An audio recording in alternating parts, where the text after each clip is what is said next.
என் அன்பான நேயர்களுக்கு வீரமணி கண்ணனின் பணிவான வணக்கங்கள். தை அமாவாசை சிறப்பு ஆன்மீக தகவல். நேயர்களே, தை அமாவாசை எத்தனை அருமையான நாள் இன்று! உத்தராயணம், தட்சிணாயனம் இந்த வருடத்தில் வரும் முதல் அமாவாசை.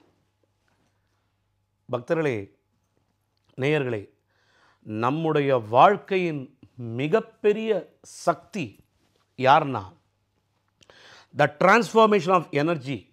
அதனுடைய முன்னோர்களின் சக்தியை நமக்கு தருவது முன்னோர்களின் வழிபாடு, அதாவது பித்ருக்களின் வழிபாடு.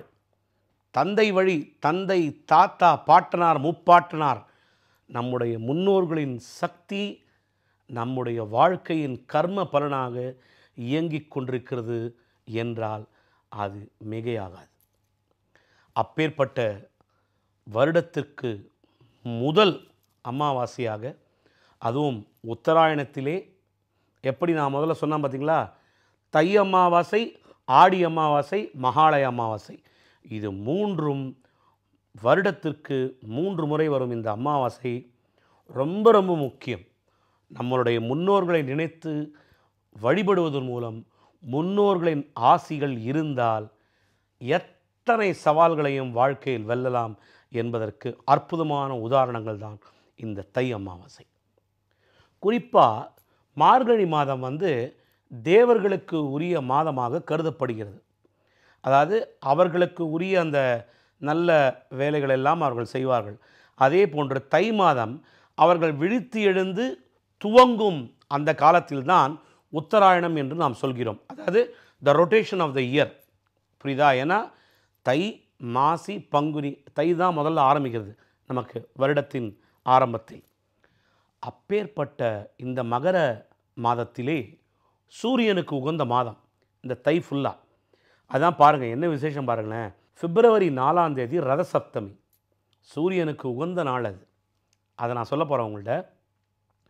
இந்த சூரியன் யாருன்னா நம்மளுடைய ஜாதகத்தில் தந்தை ஸ்தானங்க, அப்பா அவர் தான். நவக்கிரகங்களில் முதன்மையானவர் சூரியன். சூரியன்றது அப்பா ஸ்தானம், தந்தை ஸ்தானம். அதனால தான் பாருங்கள், ஒருவருடைய ஜாதகத்தில் சூரியனும் புதனும் ஒரே கட்டத்தில் இருந்தால் அவங்க 2 பேரும் பிரிஞ்சு தான் இருப்பாங்க. குறிப்பாக என்னையே நீங்கள் எடுத்துக்கோங்க. என்னுடைய ஜாதகத்தில் சூரியன், புதன், குரு 3மே ஒரே கட்டத்தில் இருக்குது. ஆகவே தான் என் தந்தையார் வீரமணிசாமி இறந்து போய் தான் நான் எனக்கு ஒரு வாழ்க்கை. இப்போ எங்கள் அப்பா உயிரோடு இருந்தால் கூட நாங்கள் 2 பேரும் எதிர் சண்டை போட்டோ, இல்லை நான் ஒரு வெளிநாட்டிலையோ எங்கள் அப்பா இந்தியாவிலையோ அப்படி பிரிஞ்சிருப்போம். அது ஒன்றா இருக்கக்கூடாது. ஏன்னா சூரியனும் புதனும் தந்தை மகனுக்கு என்றைக்குமே ஆகாது. அவர் தான் அந்த சென்ஸு, அதனுடைய கிரகத்தின் பலனாக இவை சொல்லப்படுகிறது. ஆகவே தந்தையின் வழி உறவினர்கள், தந்தைக்கு அப்பா, தந்தைக்கு தாத்தா, நம்மளுடைய முப்பாட்டனார், இவர்களுக்கெல்லாம் நாம் திதியை கொடுத்துருக்க மாட்டோம். அந்த காலத்தில் அந்த வசதி இருந்திருக்காது. இல்லை சில பேர் விபத்துகளில் இறந்துருக்கலாம். நம்மளுடைய தந்தை வழி உறவினர்கள், இவங்களுக்கெல்லாம் சேர்த்து பரிகாரமாகத்தான் இந்த தை அமாவாசை வழிபாடு. அதாவது சூரியனை மகிழ்விக்க நம்முடைய முன்னோர்கள் தாங்க நமக்கு எல்லாமே. ஏன்னா பித்ருக்கள் சாபம் என்பது என்ன தெரியுமா, நம்முடைய வாழ்க்கையில் கர்ம வினையில் முக்கியமானது இந்த கடன், அப்புறம் இந்த வியாதி. நம்ம சொல்கிறோம் தெரியுமா, அப்பா எப்பா பாரு வியாதிப்பா, ஒரு மாதமாவது டாக்டர்கிட்ட போகாமல் இருந்ததே கிடையாது. அது என்னவோ டாக்டர்கிட்ட மொய் எழுதினா தான் என் கர்மா புழகுன்னு நம்மளே நொந்துப்போம் சில நேரம்.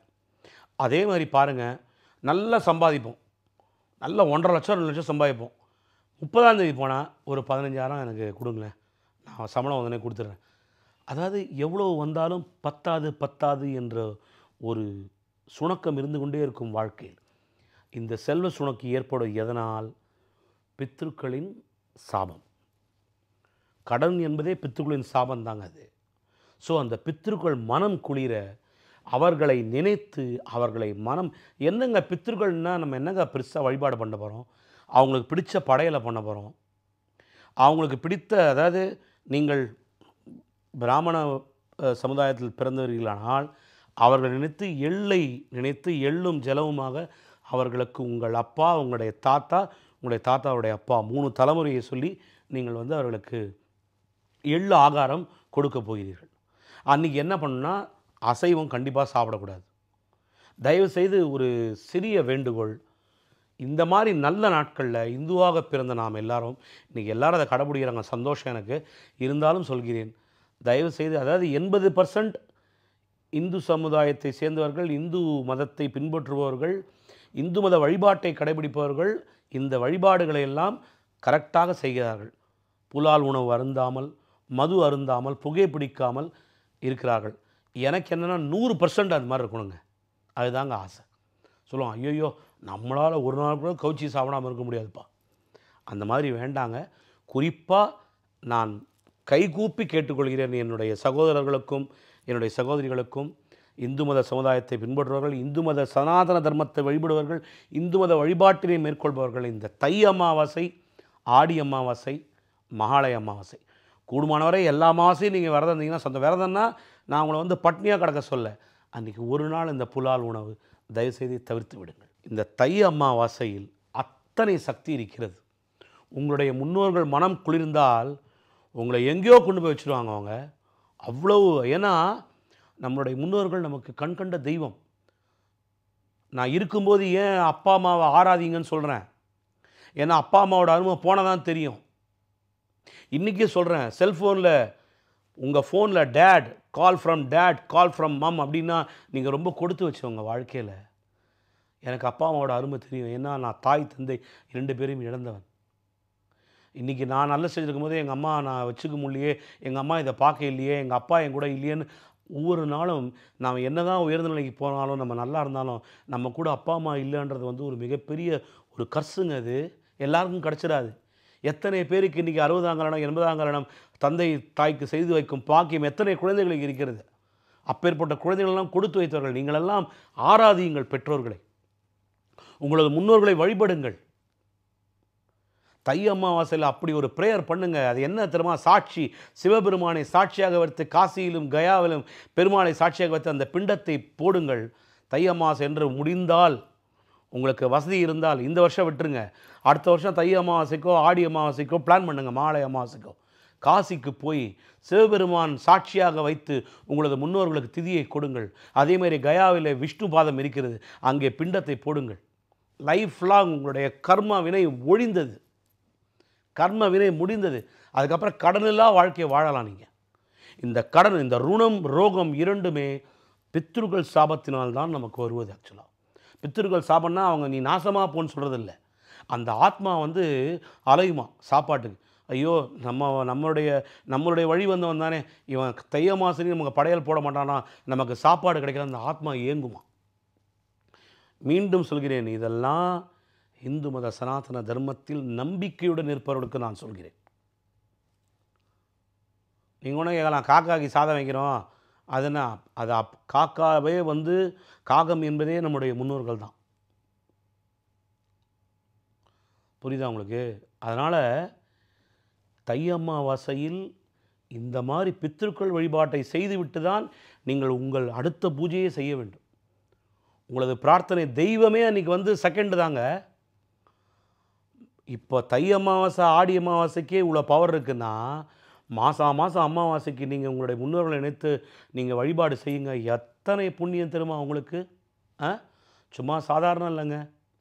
உங்களுடைய வாழ்க்கையின் தோஷங்கள், உங்களுடைய வாழ்க்கையின் தரித்திரங்கள் அனைத்தும் போய்விடும். கர்ம வினைகள் ஒழிந்தோடும். உண்மையாங்க. நீங்கள் கேட்கலாம், ஏன்பா எவனோ ஒருத்தன் என் தாத்தாக்கு அண்ணாவோ தம்பியோ எவனோ ஆக்சிடென்ட் செத்து போயிட்டா அதுக்கு நான் பொறுப்பாப்பா, அவங்க பண்ணலனா. நீங்கள் அந்த வழி டிஎன்ஏ சயின்ஸில் பாருங்கள். இப்போ புரியுதா விஞ்ஞானமும் மெஞ்ஞானமும் எப்படி ஒன்றா இருக்குன்னு? உங்களுடைய டிஎன்ஏங்க அது, உங்களுடைய டிஎன்ஏ தானே. எங்கேயோ கடந்த போதி தர்மர் என்ன சொல்கிறாங்க, இங்கேருந்து போனவர் போதி தர்மர் டிஎன்ஏ எங்கே சைனாவில் பிறந்து எப்படி அங்கே கடவுளானார் பாருங்கள்.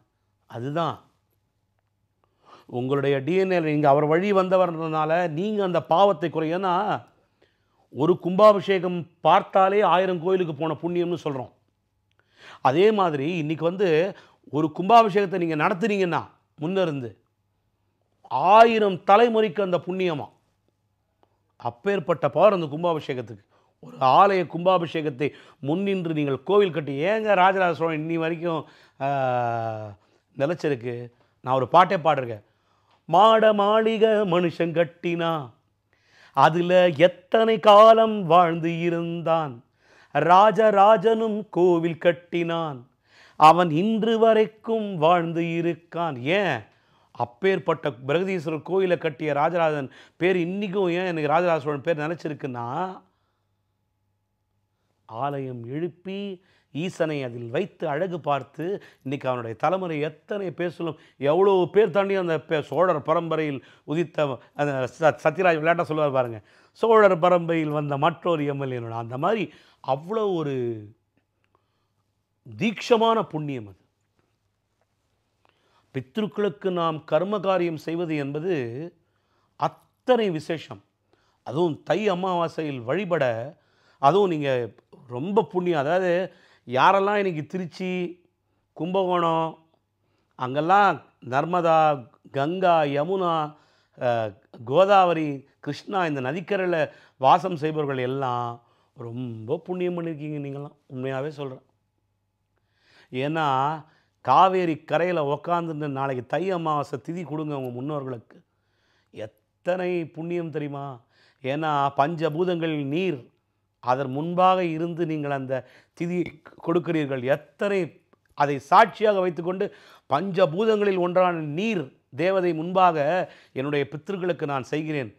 முன்னோர்களே, செய்வதறியாது நாங்கள் செய்த பாவங்களை மன்னித்து ஏதான் உங்களுக்கு நாங்கள் செய்யலைன்னா இது தயவுசெய்து இந்த படையில் அன்போடு ஏற்றுக்கோங்க. உங்களுடைய அருள்களை எங்களுக்கு கொடுங்கள், என்னுடைய வம்சாவளி கொடுங்கள், என்னுடைய பையன், என்னுடைய பேரன், என்னுடைய வம்சத்துக்கு கொடுங்க. இனிமேல் தவறாமல் நாங்கள் இந்த முன்னோர்களை வழிபடுகிறோம் என்பது. இது எப்படி தெரியுமா? அப்பா வீட்டில் உயிரோடு வந்தால் அப்பா தன்னுடைய அப்பாவுக்கு கொடுக்கணும். அதே மாதிரி அப்பா இல்லாதவங்க எல்லாருமே இதை செய்யணும் வாழ்க்கையில். தந்தை வழி சூரிய ஸ்தானம், சூரிய பகவான் தான் தந்தை ஸ்தானம். இந்த சூரியனுக்கு நிகரான தந்தை ஸ்தானத்தில் தந்தை வழி வந்தவர்களுக்கு இந்த உத்தராயண புண்ணிய காலத்திலே ஒரு முதல் அமாவாசை தை அமாவாசை. ஆகவே தான் நான் ஏன் இவ்வளோ சிரத்தையாக பண்ணுறீங்கல்ல, பித்ரு தர்ப்பணம், பித்ரு வழிபாடு இதெல்லாம் பண்ணுறோம்ல, இதை பண்ணிவிட்டு ஏன் நம்ம புலால் உணவு சாப்பிட்ணும், ஏன் புகை பிடிக்கணும், ஏன் மது அருந்தணும்? நிறைய பேர் சொல்லுவாங்க, ஐயோ சூரிய உதயம் வரைக்கும் தான்ப்பா, சூரியத்துக்கு அப்புறம் ஒன்றும் இல்லைப்பா, கேரியான். இல்லை, சூரிய உதயத்துக்கு அப்புறம் கூட நீங்கள் சாப்பிடக்கூடாது. இன்றைக்கி சொல்கிறேன், அமாவாசை அன்றைக்கி நீங்கள் ஒரு பொழுது சாப்பிட்டுட்டு நைட்டு பலகாரம் பண்ணுங்கள். பலகாரம்னா நான் சொல்கிற டிஃபன். வெங்காயம் பூண்டு கலக்கக்கூடாது. வெங்காயம் பூண்டு இல்லாமல் இட்லியோ தோசையோ சாப்பிடுங்க. இன்றைக்கி ராத்திரி பலகாரம் பண்ணுங்கள். திருப்பி சாதம் சாப்பிடாதீங்க. திருப்பி நீங்கள் ரைஸ் சம்மந்தப்பட்ட எதுவுமே சாப்பிடாதீங்க. இந்த மாதிரி பண்ணுங்க. ஒரு ஒரு ஒரு ஒரு புண்ணிய காலத்திலே, ஒரு நல்ல நாளிலே நம்முடைய முன்னோர்களை நினைத்து கடவுள் கொடுத்துருக்காரு பாருங்கள். மாதம் மாதம் வர அமாவாசை, அதுவே மகா புண்ணியம். இன்றைக்கி நான் ஒரு சேலஞ்ச் பண்ணுறேங்க உங்களுக்கு. அமாவாசை மாதம் மாதம் கரெக்டாக முன்னோர்களை நினைத்து நீங்கள் திதி கொடுங்க. உங்களுடைய வாழ்க்கை எப்படி மாறுதுன்னு பாருங்கள். சத்தியமாக சொல்கிறேங்க, சத்தியமாக சொல்கிறேன். நான் கூட விளையாட்டாக இருந்தேன் ஆக்சுவலாக, உண்மையாக சொல்கிறேன். ஏன்னா நான் ஃபாரின் போவேன், அன்றைக்கி அமாவாசை அன்றைக்கி அங்கே இருப்பேன். கரெக்டாக நமக்கு சரியான குரு இருக்க மாட்டாங்க பண்ணி வைக்கிறதுக்கு, அப்படியே விட்டுருவேன். அதுக்கப்புறம் ஒருத்தர்கிட்ட சொன்னார், நான் சில விஷயங்கள்லாம் எனக்கு பெரிய பெரிய விஷயங்கள்லாம் கரெக்டாக பார்த்திங்கன்னா 90% நான் சக்ஸஸ் பண்ணுவேன், மீதி 10% அப்படியே பணலாயிடும். நான் கேட்பேன், ஏங்க இந்த மாதிரி ஒரு சோதனை அப்படின்னு. அப்போ தான் அவர் சொன்னார், பித்ருக்கள் காரியம் நீங்கள் ரெகுலராக பண்ணுறீங்களா அப்படின்னு கேட்டார். நான் சொன்னேன், பண்ணுவேன் சாமி, சில நேரம் ஃபாரின் செக்கப் ஆகிட்டா விட்டுருவேன். தயவு செஞ்சு விடாதீங்க. அமாவாசை என்று எந்த இன்றைக்கி எல்லா கண்ட்ரிலையும் எல்லா நாட்டிலையும் கோவில் இருக்குது. எல்லா கோவிலையும் பிரசித்தி பெற்ற சிவாச்சாரியார்களும் பிரசித்தி பெற்ற குருமார்களும் இருக்கிறாங்க. இதோ இப்போ நான் போன மாதம் இசை நிகழ்ச்சிக்கு லண்டன் போயிருந்தேன். டிசம்பர் 30 நான் லண்டன் ஃப்ளைட் கிளம்புற அன்றைக்கி தான் அமாவாசை. காலையில் லண்டன் முருகன் கோவிலுக்கு சென்று பக்கத்தில் ஆத்மலிங்கேஸ்வரர் சன்னதியிலிருந்து அவங்க அந்த தலைமை பிரதான குருக்கள் எனக்கு அமாவாசை தர்ப்பணம் பண்ணி வச்சார். விடக்கூடாது, பித்ரு காரியங்களை விடவே கூடாது. அதே மாதிரி எப்படி தை அமாவாசை நம்ம இப்படி பெற்றோர்களை நினைத்து திதி கொடுக்கிறோமோ, அதே மாதிரி அவர்கள் இறந்த தேதியில் அந்த ஆண்டு அவர்கள் இறந்த திதி, அந்த டேட், இங்கிலீஷ் டேட்டோ இல்லை அவர்கள் இறந்த திதியில் கொடுப்பது தான் விசேஷம். அதே மாதிரி இந்த மாலைய பக்ஷம் நான் சொன்னேன் பார்த்தீங்களா, செப்டம்பர் மாதம் வரும். அது நான் தனியாக ஒரு வரலாறு சொல்கிறேன் உங்களுக்கு. ரொம்ப முக்கியங்க. தயவு செய்து பண்ணுங்கள். நேயர்களே, இந்த பக்தி நேரத்தில் இத்தனை உங்களுக்கு விஷயங்களை சொல்வதன் எதுக்கு தெரியுமா? எல்லாமே வாழ்க்கையில் நல்லதாக நடக்கணுங்க. நமக்கு எக்காரணம் கொண்டும் ஒரு நெகட்டிவ் வைப்ரேஷனோ ஒரு நெகட்டிவிட்டியோ நம்ம லைஃப்பில் வரவே கூடாது. அதிலே இந்த பித்ரு காரியம் என்பது மிக மிக முக்கியம். அன்றைக்கி பார்த்தீங்கன்னா தெய்வமே பின்னாடி நிற்கும். தெய்வமே சொல்லியிருக்குங்க, புராணங்களிலும் இதிகாசங்களிலும் சொல்லப்பட்டிருக்கிறது என்னவென்றால், அமாவாசை நாளிலே உங்களுடைய முன்னோர்களுக்குத்தான் முக்கியத்துவம் முதலில் தர வேண்டும். அதற்கு பிறகுதான் தெய்வ வழிபாட்டிற்கு வர வேண்டும். ஸோ இப்போ பார்த்தீங்கன்னா தை அமாவாசை, ஆடி அமாவாசைலாம் பார்த்தீங்கன்னா மகா பிரத்யங்கிரா தேவிக்கும் வாராகிக்கும் சரபேஸ்வருக்கும் சிறப்பு பூஜைகள் நடக்கும்.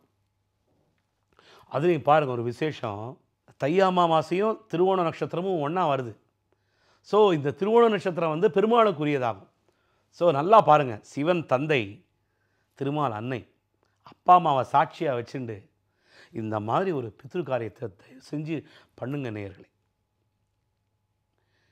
நீங்கள் பித்ரு காரியங்கள் பண்ண பண்ண உங்களது வாழ்க்கையில் உள்ள அத்தனை கர்ம வினைகளும் படிப்படியாக குறைந்து கொண்டே இருக்கும்.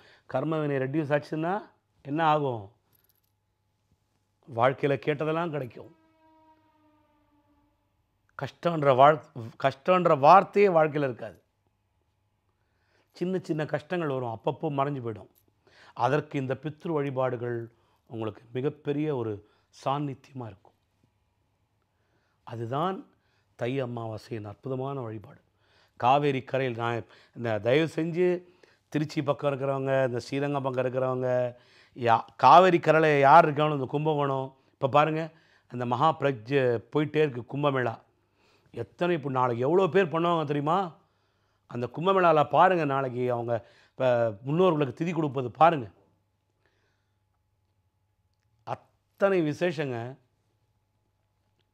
அதே மாதிரி பம்பா சபரிமலையில் ஜூலை மாதம் வந்து சப்போஸ் ஆடி அமாவாசை அப்போ வந்ததுன்னா, கோவில் நட திறந்ததுன்னா பம்பையில் உட்காந்து பண்ணுங்கள். பம்பையில் நீங்கள் எப்போ போனாலும் திதி கொடுக்கலாம் முன்னோர்களை நினைத்து. இதெல்லாம் புண்ணியமான நதிகள். ஏன்னா நதிகள் எல்லாம் தேவதைகள், புண்ணிய தேவதைகள். ஸோ இந்த மாதிரி புண்ணிய க்ஷேத்திரத்திலிருந்து நீங்கள் திதி கொடுப்பதன் மூலம் உங்களோட முன்னோர்கள் வந்து அங்கே இருப்பாங்களாம், காவேரி கரையில் உட்காந்துருப்பாங்களாம். ஐயோ என் குழந்தை எனக்கு சாதம் கொடுக்குறான், நான் போய் சாப்பிடணுன்னு சொல்லிட்டு முன்னோர்கள் வந்து உட்காருவார்கள். அந்த நதிக்கரையிலே நீராடி முன்னோர்களுக்கு தர்ப்பணம் கொடுத்து விட்டு வீட்டில் வந்து படையலை போடுங்க. அவங்களுக்கு பிடித்தமானதை பண்ணுங்கள். நாளைக்கு உங்கள் அப்பாவுக்கு என்ன பிடிக்கும்? கத்திரிக்காய் பிடிக்குமா, வெண்டைக்காய் பிடிக்குமா? முன்னோர்களை நினைத்து அவர்களுக்கு படையலிட்டு அவர்கள் படத்திற்கு மாலை போட்டு நமஸ்கரியுங்கள், பிரார்த்தனை பண்ணுங்க. அப்பா எனக்கு இருந்த கஷ்டம்லாம் போதும்பா, என்னை நல்லா வைப்பா. கண்டிப்பாக உங்களுடைய முன்னோர்கள், உங்களுடைய தந்தை வழி பாட்டனார் முப்பாட்டனார், உங்களுடைய முன்னோர்களின் ஆசிகள் பரிபூர்ணமாக கிட்டும். தை அமாவாசை என்பது அத்தனை ஒரு அற்புதமான ஒரு வழிபாடு. அதுவும் அமாவாசையும் திருவோணமும் ஒன்றா இருந்து எவ்வளோ சத்தியம் பாருங்கள். இதெல்லாம் நீதி தேவனால், இறைவனால் அனுப்பப்பட்ட சாசனம். எதுவுமே மனிதன் உருவாக்கியது அல்ல. நல்லா புரிஞ்சுக்கோங்க. சாஸ்திரங்களும் சம்பிரதாயங்களும் இந்துவாக பிறந்தால் நீ இப்படித்தான் இருக்க வேண்டும் என்று நீதி இருக்கிறது. அதை ஃபாலோ பண்ணுங்க. கஷ்டந்தாங்க. மாத்திரை சாப்பிட்டா தானே வியாதி தீருது. டாக்டர்கிட்ட போகிறோம்ல, டாக்டர் முடியல டாக்டர், ஐயோ ஜலதோஷம் நாளைக்குள்ளே போகணும், நாளைக்கு முக்கியமான கான்ஃபரன்ஸ் இருக்குது, நான் அட்டன் பண்ணியே ஆகணும் டாக்டர். அப்போ என்ன பண்ணுவார் டாக்டரு? கடைசி நேரத்தில் டாக்டர்கிட்ட போனால் ஹெவி டோஸ் கொடுப்பார். மாத்திரையை போட்டு தானே குணமாகுது. அது மாதிரி தான் இதுவும். உங்களுடைய வாழ்க்கை மேம்பட, உங்களுடைய வாழ்க்கை தரம் உயர, உங்களுடைய கர்ம வினைகள் நீங்கிட சனீஸ்வர பகவான் வச்சுருக்கான் புக்கை, டெபிட்ஸ் அண்ட் கிரெடிட்ஸு. சனீஸ்வர பகவான் உங்களுடைய பாவ புண்ணியங்களை கணக்கிட்டு தான் நீதிகாரகனாக அவருடைய பலன்கள் நமக்கு வருகிறது. அதிலே ஒன்று இந்த பித்ருகாரிய பலன். நல்லா ஞாபகம் வச்சுக்கோங்க. யம தர்மனும் சனீஸ்வரனும் அண்ணா தம்பிங்க, தெரியுமா உங்களுக்கு? ஆகவே இந்த பித்ருக்களை வழிபடுவதன் மூலம் நமக்கு வாழ்க்கையில் உயரிய ஸ்தானங்களும், எத்தனை பேருக்கு ஹஸ்பண்ட் அண்ட் ஒய்ஃப் வந்து கல்யாணம் ஆகி ஒரு 8 வருஷம் 10 வருஷம் குழந்தை இல்லாமல் இருக்கும் தெரியுமா? அதற்கு ஒரு காரணமும் இந்த பித்ரு வழிபாடு தான். முறையாக பித்ரு வழிபாடு செய்யலைன்னா இந்த மாதிரி அசௌகரியங்கள் எல்லாம் வாழ்க்கையில் நடக்க வாய்ப்புண்டு. தயவு செய்து பக்தர்களே, இந்த அமாவாசை நாளிலே நீங்கள் இந்த தை அமாவாசை நாளில் இந்த பித்ரு வழிபாட்டினை மேற்கொள்ளுங்கள்.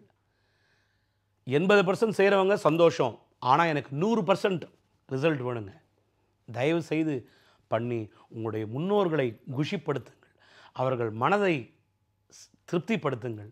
வாழ்க்கையில் க்ஷேமமாக எல்லோரும் நன்றாக இருக்க வேண்டும் என்பதுதான் என்னுடைய பிரார்த்தனை, அந்த உலகத்தின் பிரார்த்தனையும் கூட.